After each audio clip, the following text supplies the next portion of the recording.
Here are the 5 top teams that had the best off seasons in the NFL. These 5 teams didn't just make moves, they reset their entire future. From coaching changes to roster flips, these teams got aggressive, calculated, and dangerous. Not every team's gonna win the Super Bowl, but these 5 teams, they're definitely winning the offseason. At number 5, we have the Arizona Cardinals, and I have 3 words: defense, defense, and defense. They overhauled their front 7 with the signings of Calais Campbell, Josh Sweat, and they drafted Walter Nolan. That means no more patchwork roster on the defensive side of the ball. This is Jonathan Gannon's real dream. And with Kyler and Marvin Harrison Jr. on the other side of the ball, this is looking real promising. They set a clear vision and took a massive step forward. At number 4, we have the Carolina Panthers. They addressed every hole in their roster, first by drafting wide receiver T-Mac in the first round, then signing a bunch of O-line help and solidifying the D-line by drafting Nick Scorton and Princely. They then locked up J.C. Horn long-term with a massive extension. This team finally has an identity and a plan to build around Bryce Young. At number 3, we have the Las Vegas Raiders. A new era has finally kicked off in LV with the hiring of the GM John Spytek and of course the OG legend Pete Carroll as the head coach. They then traded for Geno Smith and gave him an extension and then also drafted one of the best prospects in the NFL draft,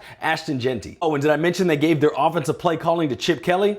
Watch out. And to top that all off, they also gave a massive extension to their best player and one of the best defensive players in the league, Max Crosby. Most people expected they'd be in a rebuild. With the moves they've made, this is more of a retool and a team that's ready to win now. At number 2, we have the New England Patriots. Drake May had 0 help last year, so they made sure to address that this year by signing Stephon Diggs and then drafting the wide receiver Kyle Williams. With having the worst offensive line last year, I'm not surprised that they signed Moses and Bradbury in free agency, and then they doubled down in the draft by taking Will Campbell and Jared Wilson out of Georgia. Oh, and of course, Mike Vrabel's back to reset the culture in New England. This offseason definitely brought the Patriots back to life. And with the number 1 offseason in the NFL, we have the Chicago Bears. I mean, this was a full-blown masterclass. First off, they hired the most coveted head coach in the league, Ben Johnson. Interior line was awful last year, so they addressed that by signing Drew Dalman in free agency and then stealing Joe Tooney and Jonah Jackson. Oh, and did I mention with their first 2 picks, they drafted Colston Loveland and Luther Bird in the 3rd? Look, they didn't just build around Caleb Williams this year. They weaponized him. Top to bottom, nobody did more to change their franchise than this team right here. These off seasons weren't just random. These teams were calculated, aggressive, and future-proofed. And these teams on this list, they're ready to win now. So comment your team below if you think they won the offseason. If you want more content like this, make sure to like and save this. I'm out. Peace.